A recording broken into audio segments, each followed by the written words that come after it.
for a woman who takes her own life and her children's directly from a volatile situation from the father of 3 of her children also belongs to the man. Her last words, if I'm going to die, you're going to die with me, is a revealing statement because it reflects the power of a man's impact for good or for bad. Innocent children may suffer a death of their destiny, hopes, dreams, esteem, futures, and possibly even their lives when a man's failure to rule well snuffs out the life of their mother, whether that be a literal, emotional, or spiritual death. And on top of all of that, this father turns around and attempts to sue New York City. $80 million for not having more of a secure place, border. If you all had secured that entrance by which she drove the car, my kids wouldn't be dead. 2 men. One ruling well his environment, the other misaligned. And his misalignment factors into a lady making a decision that takes her life and 3 of her 4 children. Now, what does biblical alignment look like? Genesis 1:27. So God created man in his what? In the image of God created he him. And then watch this. Male and what? Created he them. Now, fellas, I want you to hear me right through here. I wrote a book entitled Marriage by Design, based upon this one verse. When God created us, listen to me carefully now, he created us to be different. Male and, watch the term, female. What's a female? A female is the male who carries the fetus. What's a woman? A woman is the man who has the womb. Years ago, my wife got angry at me, and she said to me, I just wish you could have a baby.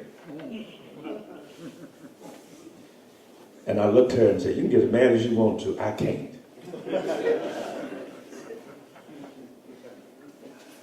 Because God did not give me, and God did not give men the capacities to have a child. We don't have a womb. We don't carry the fetus. Because God created us to be different. And what our culture is trying to do is to make us all alike. God created us this way. God created me with this skin. God created you with that skin. Forget the bleach. Some of y'all need to stay out the sun. Because God liked the bouquet of colors. And while I'm in the neighborhood, we better start practicing a whole lot more of this. Yes, sir. Because the New Testament knows nothing about a black church, the New Testament knows nothing about a white church. The late Brother Marshall Keeper said, we sit around here talking about black and white. Here's the reality. He said 6 months after all of us are dead, all we're going to be is a lump of dirt with a necktie on.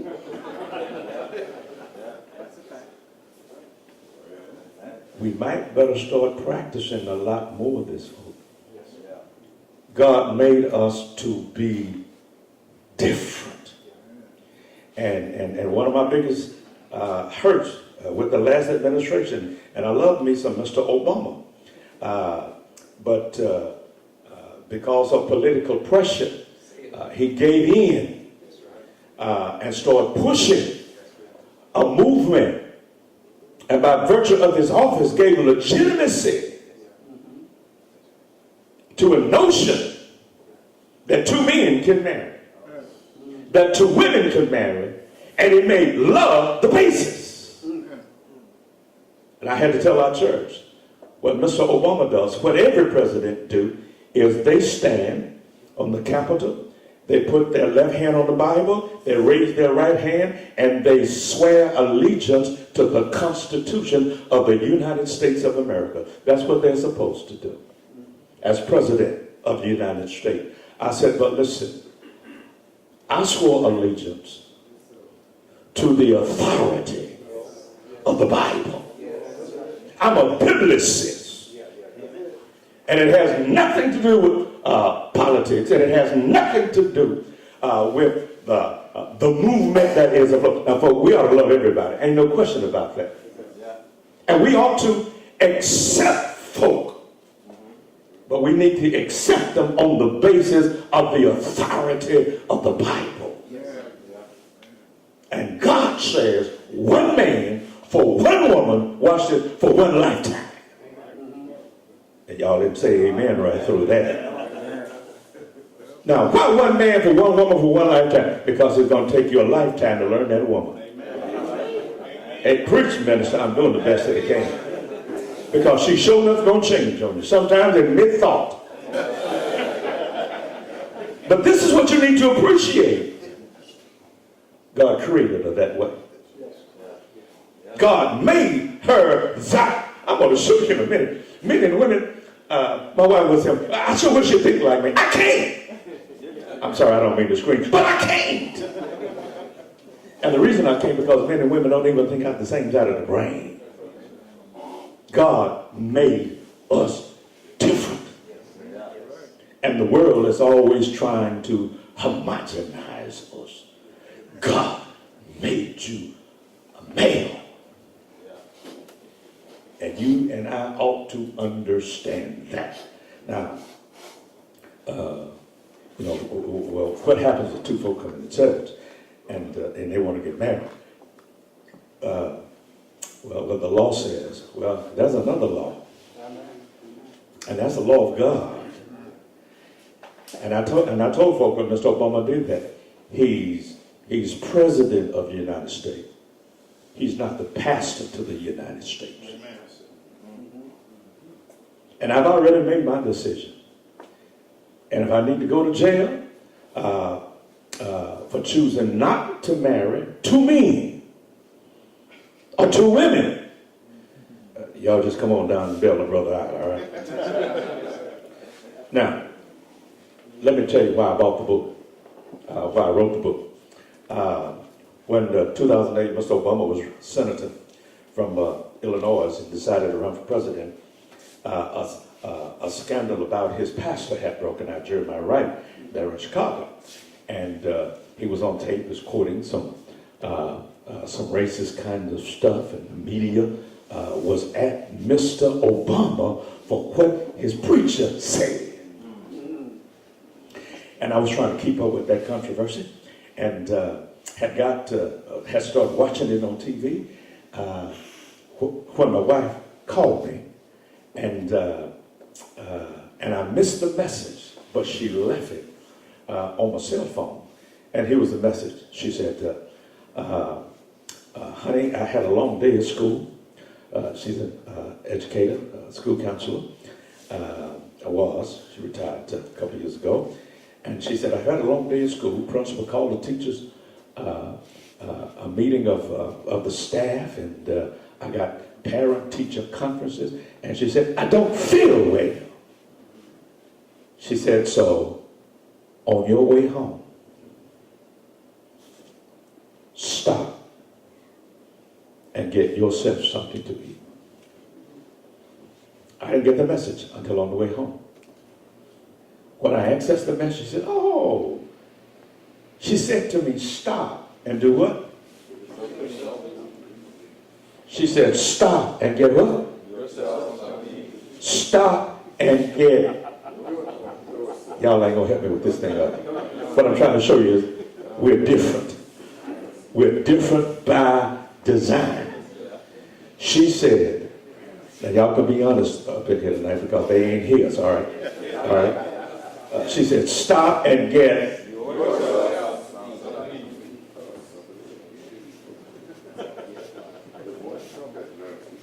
All right.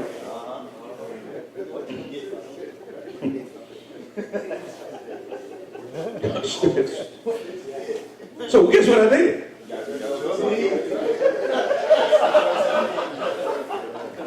On the way home,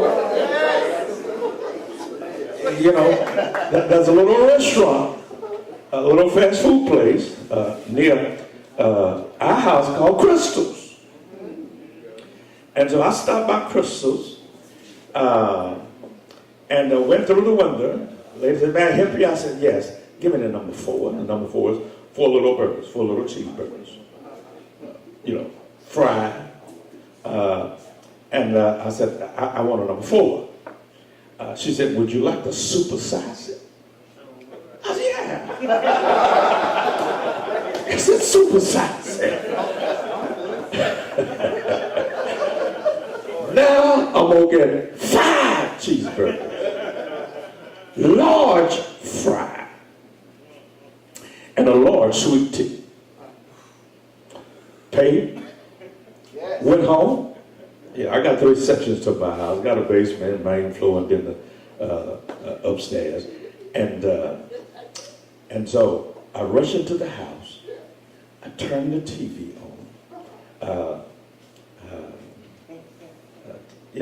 To catch up with the controversy, the news that I missed from the office to the restaurant to home. And so I'm sitting downstairs. Now remember, I don't have butter. I got 5. So I eat one downstairs. And then I remember the message said she wasn't feeling me. Being a good husband I am, I take my 4. I go upstairs. And she's asleep.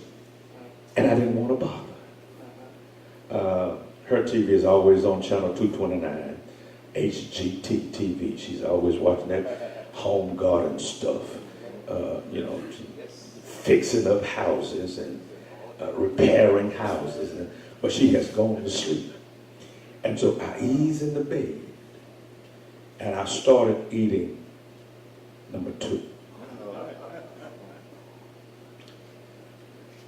And then she rolls over because she had the remote on her side of the bed.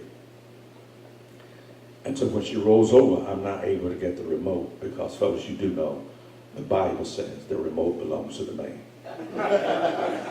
It's in the Bible.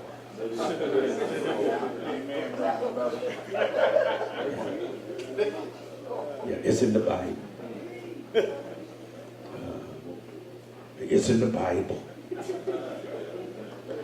And she said, oh, and then she just actually starts pushing the remote toward me because she knows it's in the Bible.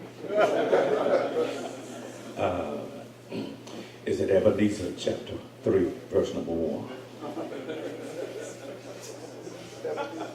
So a brother over there still trying to find Ebenezer.